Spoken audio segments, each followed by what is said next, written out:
करेंगे ज्योग्राफी का एक नया टॉपिक है। अगली वीडियो में हमने अर्थ के बारे में डिस्कस की थी, अर्थ के लेयर्स के बारे में डिस्कस की थी और लेटीट्यूड और लॉन्गिट्यूड के बारे में बात डिस्कस की थी। इक्वेटर उसमें आ गया था, प्राइम मेरिडियन आ गया था। इस वीडियो में हम डिस्कस करेंगे कॉन्टिनेंट्स के बारे में कि कॉन्टिनेंट्स क्या होते हैं। देखिए, अर्थ के जो कॉन्टिनेंट्स होते हैं ना, वो there are 7 continents in the world. दुनिया में 7 कॉन्टिनेंट्स है। एक को कहा जाता है एशिया, जो सबसे बड़ा है। उसके बाद अफ्रीका है कॉन्टिनेंट, जो अफ्रीका से एशिया से सेकंड नंबर पे आता है, बड़ा है। उसके बाद नॉर्थ अमेरिका है, ये 3rd नंबर पे बड़ा है सबसे। और 4th पे आता है साउथ अमेरिका है, ये 4th नंबर पे सबसे बड़ा है। 5th पे आता है एंटार्क्टिका, ये 5th नंबर पे सबसे बड़ा है। और 6th पे आता है यूरोप। और सबसे छोटा जो कॉन्टिनेंट है उसको कहा जाता है ऑस्ट्रेलिया। ठीक है, अभी जो है ये अभी आपको दिखा रहा हूँ कि अभी सबसे बड़ा जो कॉन्टिनेंट है वो है एशिया। ठीक है, तो दुनिया की सबसे जो ज़मीन है वो 29% जो लैंड है, 29.32% जो लैंड है वो एशिया कवर करती है। उसके बाद है अफ्रीका है, अफ्रीका 20.32 लैंड जो है ये कवर करती हैं। उसके बाद नॉर्थ अमेरिका है, ये भी करती हैं, 16.39 करती हैं। उसके बाद साउथ अमेरिका है 4th नंबर पे, ये 11.94 करती हैं। उसके बाद है एंटार्क्टिका करती हैं 9.19 करती हैं लैंड ये कवर। उसके बाद यूरोप है, यूरोप कितना करता है 6.82% जो है लैंड मास कवर करता है। सबसे छोटी है जो कॉन्टिनेंट इसको कहते हैं 6.03, मतलब कि ये अर्थ की लैंड मास कवर करती हैं। तो सबसे छोटी ऑस्ट्रेलिया है। ठीक है, तो ये आप देख सकते हैं। देखिए, कॉन्टिनेंट्स क्या होता है, कॉन्टिनेंट्स का क्या मतलब होता है। कॉन्टिनेंट्स का मतलब है कि ये जो आप देख रहे हैं ना, ज़मीन के हिस्से डिवाइड हैं, एक दूसरे से मिले, मतलब कि इनको डिवाइड किया हुआ है। जैसे एशिया को अलग किया हुआ है, यूरोप को अलग किया हुआ है, मिडिल ईस्ट को अलग किया हुआ है, अफ्रीका को अलग किया है, north America, south Africa, Antarctica और ऑस्ट्रेलिया। इस तरह से ये कॉन्टिनेंट्स हैं। ठीक है, तो आई होप कि ये आपको समझ में आ गया होगा कि ये कॉन्टिनेंट्स क्या होते हैं। अच्छा फ्रेंड्स, अगर अब माजी में बात करें, मतलब कि आज से तकरीबन 20 से 30 साल अगर हम पीछे चलें, 20 से 30 साल अगर पीछे हम देखें, तो ये कॉन्टिनेंट्स जो 7 आज हम देख रहे हैं अलग अलग हिस्सों में, मतलब कि डिवाइड हैं, तो ये किसी ज़माने में एक होते थे। साइंटिस्ट ये मानते थे कि ये किसी ज़माने में एक थे। एक को कहा जाता था पेंजिया मतलब कि सिंगल सुपर कॉन्टिनेंट। मतलब पेंजिया सारे जो 7 कॉन्टिनेंट्स हैं वो बिल्कुल एक थे, मतलब मिले हुए थे, जुड़े हुए थे। उसके बाद ये टेक्टोनिक प्लेट्स जो थी, अर्थक्वेक आए और जो क्रैक्स बने, जिसकी वजह से ये लैंड जो है ना, लैंड फॉर्म्ड हुई। लैंड मतलब कि जो है अलग हुई, एक दूसरे से अलग होती गई। तो पहले जो थी ना, पहले की अगर हम बात कर रहे हैं तो ये पेंजिया थी। पेंजिया क्या है, लैंड मास पार्ट। मतलब कि 2 पार्ट होते थे उस टाइम अर्थ के। एक को कहा जाता था पेंजिया, दूसरा पार्ट होता था पेंथलासा, जिसको ओशनिक पार्ट जो होता है ना वो। मतलब कि 2 हिस्सों में उस टाइम अर्थ जो है तकसीम थी। अभी ये जैसे आप देख सकते हैं इस पर, ये आज से 30 करोड़ साल पहले कहें या 20 करोड़ साल पहले कहें, तो ये पेंजिया था। ये सारे कंटिनेंट्स आप देख सकते हैं कि ये सारे जुड़े हुए हैं, एक की ज़मीन का टुकड़ा है, अलग अलग हिस्सों में नहीं है। इसको पेंजिया कहा जाता था आज से 20 से 30 साल पहले। ये एक थ्योरी थी, ये थ्योरी एक साइंटिस्ट ने, जियोलॉजी ने दी थी। तो पहले तो लोगों ने यकीन नहीं किया था जब, लेकिन फोसिल्स मिले थे, जानवर थे ना, जैसे डायनासोर के जो फोसिल्स मिले थे वो अमेरिका में मिले, वहाँ भी मिले।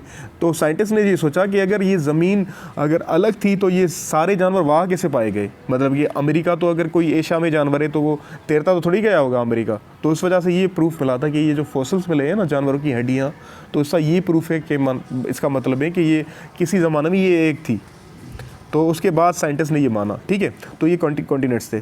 अच्छा, उसके बाद ये कॉन्टिनेंटल ड्रिफ्ट हुई, मतलब कि जो ज़मीन के हिस्से थे ना, उनमें क्रैक आ गया, टेक्टोनिक प्लेट्स जो थी, अर्थक्वेक आए होंगे। तो ये जो प्रोसेस होता है ना, इस पर काफ़ी सालों लग जाते हैं। ये नहीं है कि एक महीना लग जाएगा, 50 साल लग जाएंगे, या इससे नहीं होता। ये इसमें करोड़ों लाखों साल लग जाते हैं कि ये आहिस्ता आहिस्ता एक दूसरे से जुदा हो जाती हैं। अच्छा, जब ये एक होती थी तो इसको कहा जाता पेंजिया। और उसके बाद जो है ये 2 हिस्सों में तकसीम हुई, जिसको कहा जाता था लुरेसिया और गोंडवाना इसको कहा जाता था। ठीक है, आज की तो हम ये देख रहे हैं मॉडर्न अर्थ। तो ये प्रोसेस से ये अर्थ जो है ड्रिफ्ट हुई है। ठीक है, अच्छा गोंडवाना क्या है? देखिए उस ज़माने में अर्थ को जो है दो पार्ट्स में जो है पहले तो सुपर कॉन्टिनेंट था, उसके बाद ये दो हिस्सों तकसीम हुए। मतलब कि एक हिस्सा ऊपर का जो था नॉर्थ वाला वो थोड़ा अलग हो गया, साउथ वाला अलग हो गया, तो उसको कहा जाता था गोंडवाना कहा जाता था। तो उस गोंडवाना में कौन से आते थे कंट्रीज़? ये देखें, ये जो हिस्सा है ना, ये गोंडवाना था, यहाँ से इस पे लगा हुआ था। तो उसमें साउथ अमेरिका, अफ्रीका, इंडिया भी आ रहा था, हमारा पाकिस्तान भी आ रहा था, अंटार्कटिका और ऑस्ट्रेलिया भी आ रहा था। तो ये हिस्सा था किसमें था? गोंडवाना में था। गोंडवाना में हिस्सा ये हिस्सा था, ये जो है साउथ में था। तो इसमें हमारा कंट्री जो इसमें थी। अब ये ऊपर का जो है नॉर्थ का हिस्सा, इसको कहा जाता था लरिसिया में नॉर्थ अमेरिका आते थे, यूरोप आता था, यहाँ रशिया आता था, ऐसे में आते थे। ठीक है, तो आई होप कि ये इससे आप समझ गए होंगे कॉन्टिनेंट्स के।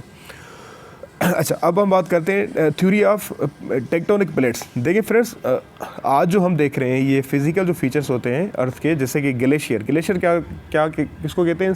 जैसे बर्फ़ नहीं होती, जमी हुई बर्फ़ होती है माउंटेन पे, तो ये ग्लेशियर उसको कहते हैं। जैसे वाल्केनो है, लावा जिससे निकलता है, और जैसे जो है आइलैंड है, और पेनिनसुला है, डेल्टा है, रिवर है, माउंटेन रेंज है। तो ये जो फिज़िकल फीचर्स आज जो हम जो प्रेजेंट फॉर्म में देख रहे हैं कि ये हमेशा ऐसे थे क्या? नहीं थे। तो ये हमें थ्योरी बताती है कि ये हमेशा ऐसे नहीं थे। मैं ये आज को जो देख रहे हैं ना, इसमें मुख्तलिफ रीज़न हुए हैं। मतलब कि जो फिज़िकल फीचर्स आप देख रहे हैं कि ये चेंज हुए पड़े हैं, मतलब कि टाइम टू टाइम ये चेंज होते हैं। क्यों चेंज होते हैं? ये रीज़न उसके बताए हुए हैं। रीजंस ये बताए हुए हैं कि land form during different geological period कहते हैं, जैसे मैंने आपको बताया करोड़ों लाखों साल लग जाते हैं। ज़मीन जैसे क्रैक पड़ जाते हैं, वो कॉन्टिनेंट एक दूसरे से अलग हो जाते हैं। देखिए ज़मीन जो है ना, वो आपको मैं बताऊँ, ये जैसे हमने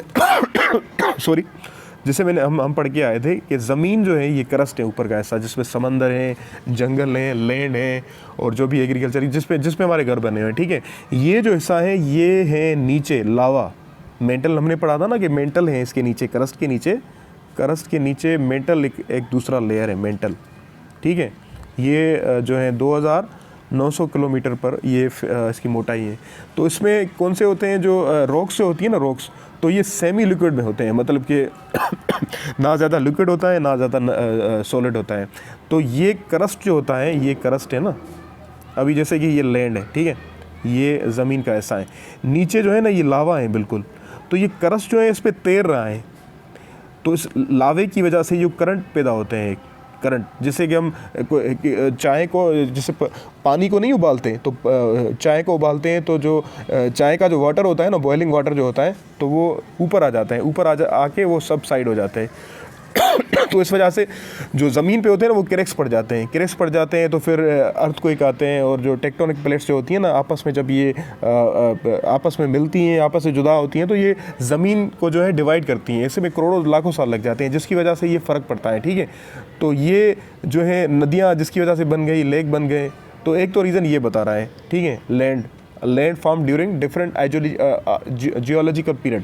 और प्रोसेस में क्या है, जैसे वेदरिंग का हो सकता है, जैसे ग्लेशियर्स हैं, ग्लेशियर्स में उस टाइम कॉन्टिनेंट, जाहिर सी बात है, उस एंगल पे होंगे, उस एंगल पे होगी, तो वो पानी जो है जम गया होगा। ठीक है, तो ये भी रीज़न है। तो प्रेजेंट फॉर्म में जो भी देख रहे हैं कि ये हमेशा ऐसे प्रेजेंट फॉर्म में नहीं था, मतलब कि अगर पास इसका देखें तो पास में कुछ अलग ही था। तो ये रीज़न हैं कुछ इसके। अच्छा, ये टेक्टोनिक, अब बात करते हैं कि जो है जो अर्थ है, हमने बात की थी, ये अर्थ 7 जो है कॉन्टिनेंट्स में डिवाइड है, और कुछ 21 जो है माइनर इसके जो है हिस्से हैं। मतलब मेजर जो है इसके 7 इसके मेजर कॉन्टिनेंट्स हिस्से हैं, और बाकी माइनर्स हैं कुछ 21।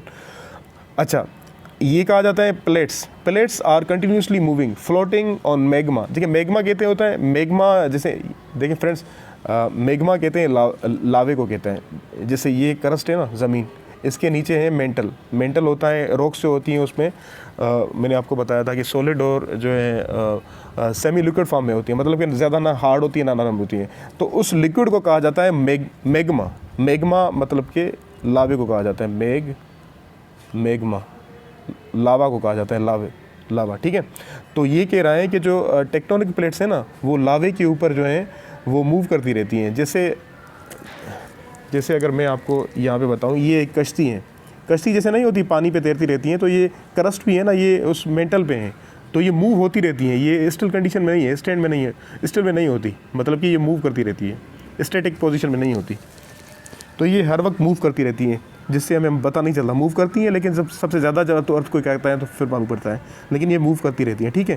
तो ये एक थ्योरी है, ये थ्योरी ये कह रही है कि जो करस्ट हैं वो मूव करती रहती हैं, मतलब कि उस लावे पे मूव करती रहती हैं, जिसकी वजह कि क्रैक पड़ते हैं, ये पड़ते हैं, ठीक है। अच्छा, ये जो है ये क्या होता है, टेक्टोनिक प्लेट्स जो है ये क्या होती हैं फ्रेंड्स? टेक्टोनिक प्लेट्स जो होती है ना, जैसे कि ये लैंड है, ठीक है, ये कॉन्टिनेंट है। अब ये जब मूव करेंगे, ऐसे मूव करेंगे, तो इनको कहा जाता है टेक्टोनिक प्लेट्स। टेक्टोनिक प्लेट्स जो होती है ना अर्थ जब मूव करती हैं, किसी एंगल में जाती हैं, फिर आपस में टकराती हैं, आपस में जुदा होती हैं, तो इन मूवमेंट के अर्थ की मूवमेंट को इसको कहा जाता है टेक्टोनिक प्लेट्स, ठीक है। अभी हम पढ़ते हैं कि किस तरह अर्थ जो प्लेट्स जो मूवमेंट करती हैं वो किस तरह की होती हैं, ठीक है। There are 3 main plate movements, 3 तरह की जो है अर्थ की प्लेट्स मूवमेंट करती हैं। एक को कहा जाता है कन्वर्जेंट प्लेट। ये किस तरह करती हैं? प्लेट्स कम टुवर्ड्स ईच अदर फोल्डिंग। अच्छा, ये जो होती है ना, ये अर्थ की जो है एक किस्म, ये आपस में मिलती हैं। जैसे ये एक लैंड है, ये एक ज़मीन का टुकड़ा है, दूसरा ये है। ये जब आपस में इस तरह से आएंगे, आपस में इस तरह से मिलेंगे, तो इसको कहा जाता है कन्वर्जेंट प्लेट। ये देखिए आपस में मिल रहा है। अब ये या तो आपस में मिलते हैं या फोल्ड हो जाते हैं, या तो ये आपस में मिलेंगे या तो ये एक दूसरे पे चढ़ जाएंगे, तो ये इसको कहा जाता है फोल्डिंग। फोल्डिंग होगा तो क्या होगा, देखिए फ्रेंड्स, अभी देखिए फिजिकल फीचर देख रहे हैं माउंटेन। अगर ये हरकत होगी आपस में, ये ज़मीन एक दूसरे पे अगर मिलेगी बिल्कुल आके, तो ये फोल्ड हो जाएंगी, इस तरह से फोल्ड हो जाएंगी, फोल्ड हो जाएंगी, तो ये माउंटेन बन जाएंगे। तो आज जो आप देख रहे हैं माउंटेन अर्थ पे, ये फोल्डिंग की वजह से हुआ है। मतलब टेक्टोनिक प्लेट्स जब आपस में आके मिलती हैं ना, इस सेम डायरेक्शन में, या तो वो मिल जाती हैं या तो फोल्ड हो जाती हैं। फोल्ड हो जाती हैं तो ये माउंटेन्स बन जाते हैं, ठीक है। तो ये हो गई एक फोल्डिंग की सिस्टम। अच्छा, दूसरा होता है डिवर्जेंट क्या होता है? इसमें फॉल्टिंग होते हैं, इसमें क्रैक्स पड़ जाते हैं, और इसमें क्या होता है मूवमेंट, ये अर्थ है ना, ये उल्टी डायरेक्शन में हो जाती हैं। ये एक हिस्सा ये है, एक हिस्सा ये है। तो एक हिस्सा टेक्टोनिक प्लेट जो होती हैं ये यहाँ चली जाती हैं, ये यहाँ चली जाती हैं। जो बीच का हिस्सा होता है ना, वो इस पर गैप हो जाता है। जैसे ये है ज़मीन का ऐसा, ये ऐसे, अभी ये डायरेक्शन उल्टी जा रही हैं, मतलब एक दूसरे से जुदा हो रही हैं। एक दूसरे से जुदा होंगी तो ये बीच में गड्ढा बन जाएगा। अभी गड्ढा बन जाएगा तो इस कंडीशन में 2 चीज़ें होंगी, या तो पानी भर जाएगा, लेक बन जाएगी इसमें, या तो वोल्केनोज बन जाएंगे। तो आज जो हम देख रहे हैं ना कि नदियाँ, रिवर्स जो नहीं होती, तो ये टेक्टोनिक प्लेट्स की वजह से हुए हैं। ये आपस में जब ये जुदा हो गई तो उसमें बीच में पानी भर गया, तो ये इस तरह से फॉर्म हो गई, तो उसको कहा जाता है फॉल्टिंग। मतलब अर्थ जो है ये सीधी इसमें क्रैक पड़ गए, इसके बाद ये अलग हो गई, तो बीच वाला हिस्सा जो है ये खाली हो गया। तो खाली हिस्से में या तो वोल्केनोज बन गए या तो रिवर्स बन गए, जिसकी वजह से ये फॉर्म में आ गई, ठीक है। आई होप कि ये आपको क्लियर हो गया होगा। जैसे कि आप ये देख रहे हैं, ये अर्थ है सीधी, यहाँ पे 2 फोर्स लग रही हैं, टेक्टोनिक प्लेट है ना, ये एक टेक्टोनिक प्लेट है, ये दूसरी है, ये आपस से जुदा आ रही हैं। तो ये बीच में क्या है, लावा निकल रहा है, या तो लावा निकलेगा। देखिए ये नीचे मैग्मा है, आपको कहा था ना ये मेंटल है, नीचे अर्थ का लेयर मेंटल। तो मेंटल में क्या है, लावा है, क्योंकि रॉक्स जो है वो सेमी लिक्विड फॉर्म में, तो ज़ाहिर सी गल है अब गैप जो आएगा तो ऊपर से आएगी ना, या तो लावा बन जाएगा या तो वो नदियाँ बन जाएंगी। तो ये इसका है। अच्छा, दूसरा जो हिस्सा है इसको कहा जाता है ट्रांसफॉर्म प्लेट मूवमेंट। अच्छा, इसमें क्या होता है, जो अर्थ होती है ना, ये प्लेट्स जो आप देख रहे हैं ये हॉरिजॉन्टल मूव करती हैं। मतलब एक इसका यहाँ आता है, दूसरा ऐसा यहाँ जाता है, जिसकी वजह से हमें अर्थक्वेक कहते हैं, अर्थक्वेक महसूस होता है। अभी इसकी वजह से ज़मीन ज़लज़ले आते हैं, ठीक है। ये मूवमेंट कौन सी है, ट्रांसफॉर्म प्लेट मूवमेंट। इसमें जो प्लेट्स होती हैं ना, टेक्टोनिक प्लेट्स, वो हॉरिजॉन्टली मूव करती हैं। जैसे कि ये है ना, ये एक जाती है यहाँ, एक जाती है यहाँ, जिसकी वजह से हमें अर्थ के जो है ना ये फील होते हैं। बाज़ क्या होता है कि 1 पॉइंट होते हैं, बिल्कुल छोटे होते हैं, जो महसूस नहीं होते लेकिन होते हैं। लेकिन जब 5 पॉइंट होते हैं, 6 पॉइंट होते हैं, तो फिर हमें ज़्यादा महसूस होता है कि ज़मीन हिल रही है। तो इस वजह से ये रीज़न से होते हैं, ठीक है। अच्छा, अब बात करते हैं, हमें क्रैक्स के बारे में बात करते हैं। क्रैक्स क्यों पड़ते हैं? जैसे अभी ये लैंड है, ठीक है, अभी बिल्कुल ये सॉलिड है, इसमें कोई क्रैक नहीं है, लेकिन नीचे लावा है। लावा मतलब कि मेंटल जो ले हैं, मेंटल जो सतह है, उस पर क्रैक्स पड़ते हैं, इस तरह से क्रैक पड़ते हैं। जैसे अब जाहिर सी बात है, नीचे गर्म है, लावा है, बिल्कुल टेम्परेचर हाई है, जाहिर सी बात है ये अर्थ जो है ना, ये करस्ट इस पर तैर रहा है। तो ये करस्ट इस पर जो है, जैसे आपको बताया था, ये जैसे कि आप पानी देख रहे हैं, यहाँ पे जो है ना ये बॉयल हो रहा है। तो क्या आ रहा है, इस बॉयलिंग जो है, वाटर ये साइड में सबसाइड हो रहा है, तो इस वजह से ये लावा भी इसी तरह ही क्रस्ट को करता है, ये साइड में इस तरह से हो जाते हैं, जिस वजह से ये अर्थ पे क्रैक्स बन जाते हैं, इस तरह से क्रैक्स बन जाते हैं। तो फिर जो है कन्वर्जेंट जो होता है, ये जो मूवमेंट होती है, तो जिसकी वजह से ये आहिस्ता आहिस्ता ये क्रैक्स जुदा हो जाते हैं। अभी जैसे कि ये अर्थ मैंने आपको बताया था कि पेंजिया जैसे था, पेंजिया बिल्कुल एक ज़मीन थी, उसके बाद ये इसकी वजह से क्रैक्स पड़े, तो उसकी वजह से ये जो है टेक्टोनिक प्लेट्स की मूवमेंट हुई अलग अलग, जिसकी वजह से आहिस्ते आहिस्ते ये अलग हो गए। तो आज हम देख रहे हैं कि अर्थ का जो ये प्रेजेंट फॉर्म है ये है, पहले ये था पेंजिया था, उसके बाद ये था, आज का ये है, ठीक है। तो टेक्टोनिक प्लेट्स की क्या थ्योरी है इसकी, यही थ्योरी है कि ये हमें थ्योरी जो है यही बताती है कि जो भी चेंजेस होता है ना फिज़िकल फीचर्स में, वो क्रस्ट की फ्लोटेशन की वजह से होता है। जैसे क्रस्ट है ना ऊपर की सतह, तो इसमें ये मूवमेंट होती रहती है, मतलब अर्थ ये तैरती रहती हैं, ये कोई स्टैटिक पोजीशन में नहीं है, ये इस पर मूवमेंट होती रहती है, जिसकी वजह से ये सब होते हैं फिज़िकल फीचर्स जो हैं निकल के आते हैं। जैसे लावा बनता है, नदियाँ बनती हैं, माउंटेन्स बनते हैं, तो ये सब होता है। आई होप कि ये आपको समझ आया होगा। इंशाल्लाह दूसरी वीडियो में इंशाल्लाह जल्द मिलेंगे। खुदा।